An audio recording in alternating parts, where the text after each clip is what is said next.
So, Kent, tell me about yourself. Well, what's not to tell?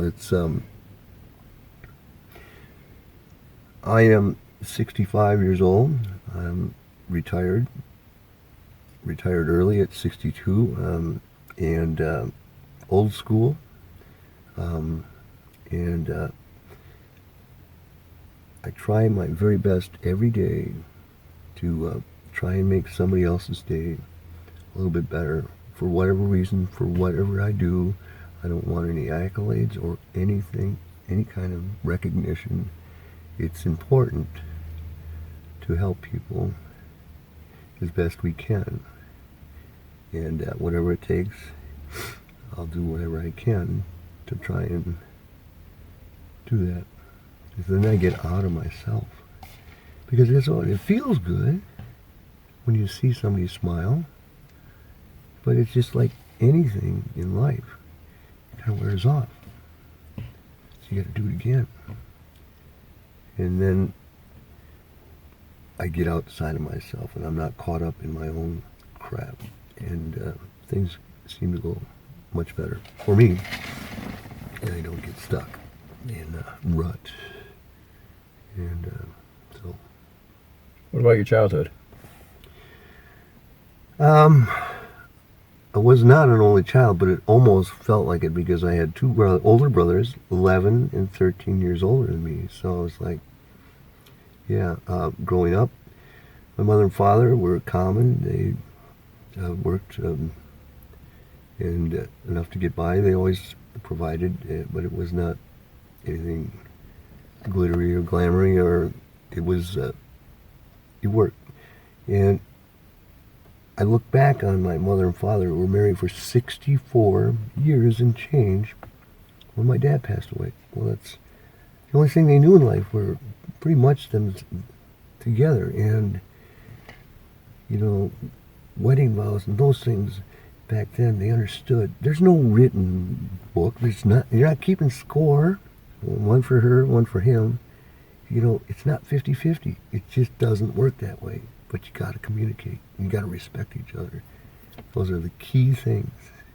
Because sometimes my dad's way up here, and he's down. My mom steps in. So they don't keep score. And I look at that now and I think about divorce rate. I've been married 3 times. And it's not easy being married to me. And I have my own issues to deal with, but going into a relationship with an underlying narrative or motive that perhaps will turn them into something that they want.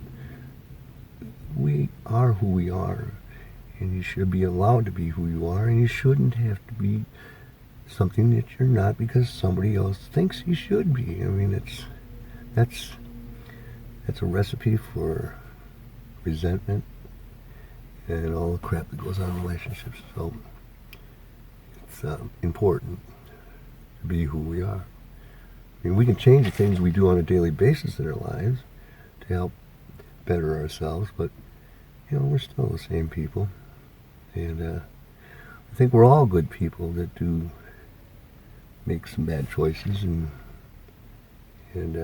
we got to start helping each other a little bit better and quit being so it's not my problem, you know. It's not my problem. Well, you haven't figured out why now that life's not fair. It never was, and it's never gonna be. But we fall down and get up the best we can and move forward. Don't get caught up in what we did before, because you can't change what we did, but we can understand it and move forward. So, What'd you do for work? well, my one brother that was 11 years older than me, he was in a rock and roll band when he was in high school, so that was the seed that started my wanting to be a guitarist, and or just a musician in general. And it all started the crazy run from New Year's Eve, 1969, in Stockton, Minnesota. It's my first professional gig. I got a picture of it too, and haven't looked back since, up until COVID. So I've been playing consistently. I played full time for about 23 years, and then kind of always busy. Professional musician. I bet you've seen a lot then. Yeah, I've been all over the place, and I'm not anybody special by any means, but I've met so many cool people, rubbed shoulders with cool people. I've been through crap, but I wouldn't change anything at all, because it's a learning thing, and it's just wonderful to be around people that understand what it is to be part of a collective, deal. It's not about one person. Like, well, for instance, Eric Clapton out front, he's the man. But his guys around him, they bring it. It's a collective thing. That's why he chooses the people that play for him, because he's the director. So that's what I do. And you'd be surprised and amazed at what people can do when they do things together. So,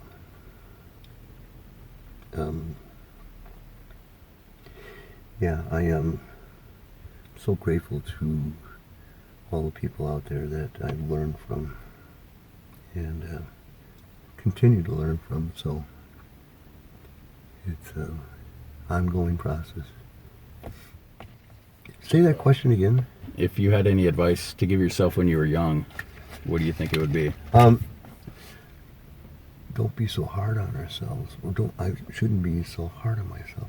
And I try to do that, but we are our own worst critics, So, I mean, there's plenty of people out there that will criticize you for whatever reasons, but the people that you need to pay attention to are the people that you see as a vision where you would like to be, I mean, there's one guy here, James Grant, Mudcat. I mean, I played with him in several different projects, but man, you got to bring your A game, or you're not doing it. So he taught me how to understand and break down criticism, even though he just ripped me a new ass. But I have to look at that, because I can't critique myself, because if I did, I'd be like, oh, I got it. Number one, I made it. And that's a process for becoming lazy and being egotistical, and the learning process ends. So many people get to retirement age and they go, I made it, and then they die, because every day is it's important to listen and pay attention to detail, the little things.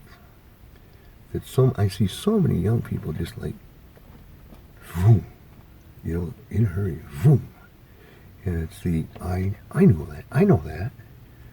But I look back at myself at those ages too, and that was going on too. But they don't call me a senior tweaker for no reason. It's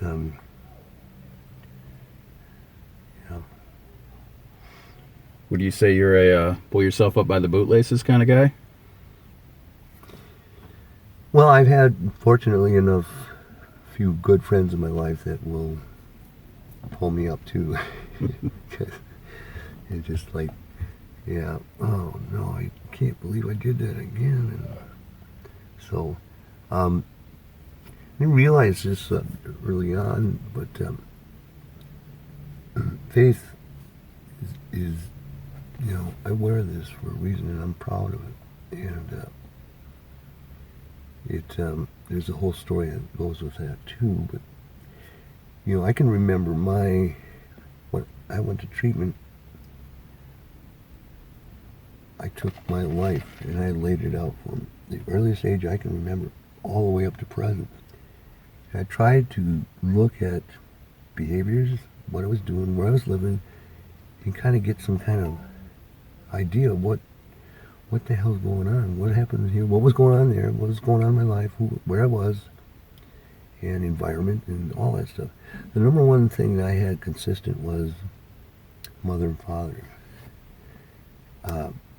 They were supportive. They would never be abusive. They would never talk down to me. They encourage. I see a lot of that. That's not that way for a lot of people. That have broken homes and they don't have that that structure of seeing what it is to get through life. Rather, it's always a struggle and then the bad shit happens, and it's unfortunate. I had that. Now, did that make me a better person? Fuck no. Not at all. But I see things differently than some people. And I think that the way things have developed is because of those situations. It seems to me there's a lot of abuseful things that go on, and there's people that are short with each other. And, I don't have time for people that will sit and talk about other people when it just doesn't make sense to me why you would say something around them, but then you should be saying it to them. To talk around people. And I will do my very best to talk to people too, and it's unfortunate sometimes that you get hurt and you have feelings, and so there. What's your daily life out here like? Do you live in the hotel? This is my third day in. As I said, I'm retired. I don't struggle for money nearly as much as a lot of people. What I lost, I had that kind of I don't know what normal life, but a life where I had a job, and we had a house, and I had 3 stepdaughters, and I had my daughter, and it was living life large. In fact, so large that a lot of it's a blur, because then it goes away. And you go, wow, sure glad I was young when I did that. But for me now, I lost everything in 08, 09. I had retirement 401k, investments, property. It just went bye-bye, and it just seems like just barely above ground since then. But it could be worse. It could be worse. I try to remember that too. And considering I've been looking at some housing now with social people here in town, I didn't realize that I've gone through 2 complete winters now living in my car. And I have good friends and stayed with them occasionally, but it's been pretty much my car. And like I said, it could be worse. It could be without that car, and then that just creates a whole nother set of problems that people got to deal with. I run into a lot of people living in their cars, and it's kind of what this charity is about. Just the car is their independence. It's the only thing keeping them off the street completely. Absolutely. But unfortunately, there's a lot of people I can't help. The problems are too much with the vehicle, or I just don't have the money for it. Right. But yeah. So it's tough. When I went from 2016 when I went to treatment to about a year and a half ago without a car. Now, the problems that creates is that you got to be dependent on somebody else to help you that maybe might not be all that dependable or even give a shit about maybe getting there on time or whatever. So that's an issue. But I remember when I got my car I have now, it's just like, you know, it's just a $900, but it's a Toyota and it runs really good, but it's mine. And it's just Independence Day. So, also, you know, you try to help people and try to help people get to places. And, of course, the ever popular overnight drives for some people is man, it's stressful because, you know, I've had issues where I've been arrested, and I don't have, my license is not valid right now. I lost it for 30 days. I had a commercial license, but it's important that if you got somebody who's called and they're not well and it's the middle of the night, I don't give a shit if I get stopped and I get cited again, because I'm going to keep doing it, because that barrier between law enforcement and the people that are homeless and the people that do drugs and the drug culture and all the bars, the whole thing is that there's a big divide. They're just law, they're bad. No, they're not. They're people too. But they need to understand is they better recognize who we are and understand that there are people out there that are trying to help. So if you're going to arrest me and throw me in jail because I was supposed to be someplace or get somebody someplace, that's a problem. When maybe you could be a little bit more, I can't say what for sure, but compassionate? No, because I believe that they're all compassionate.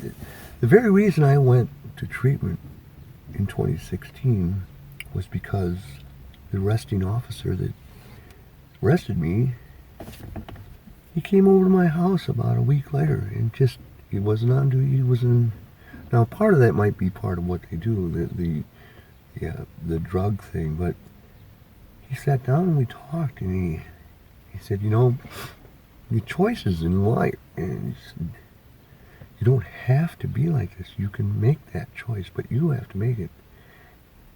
And because of that, I really started thinking about that over a few days, and sure, I didn't like living that way. Nobody likes to live and struggle. Anybody who struggles. But I seriously believe that anybody that says they know what you're going through, man, and they've not been homeless, I have little time for them, because they don't. They're bullshitting you. And not suggesting that everybody be homeless once in their life, but you really get the idea. Because when I first became homeless, I was a little bit excited, or not excited but the challenge. Now I'm going to experience what I see out there and understand better what happens. And so this cop, he took time out of his day? Yep, Officer Jacobson. I know that he's still around, and I'm grateful that he... Sounds like a great guy.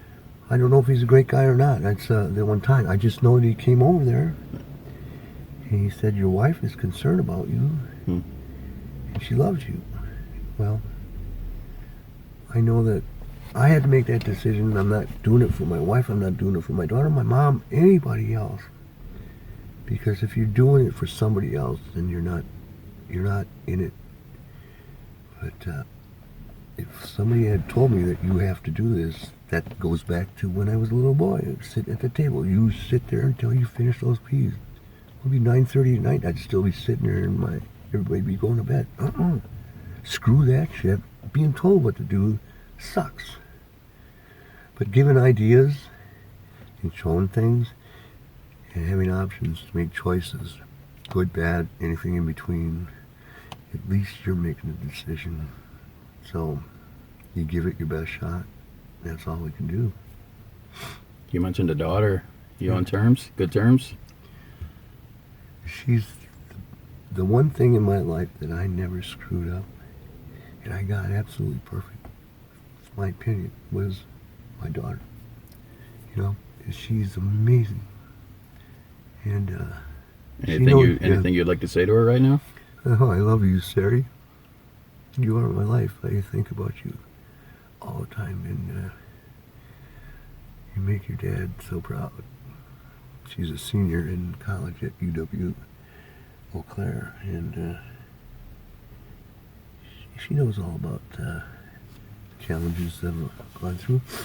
So, anyways, I love you, baby. It's my baby girl. It's good to hear. Yeah. You know, we touched on it a bit already with some stuff you said, but what do you think the world needs right now? I think that where problems start is the breakdown of communication, the questions that you don't have answers to. Whatever it is in life, it doesn't matter.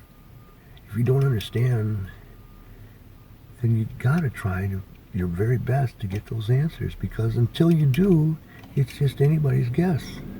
And I think that everybody needs to ask those questions and then get those answers. And it's when it all breaks down that people get, well, you should, you know, that's my thinking anyway, so. Is there anything else you'd like to talk about?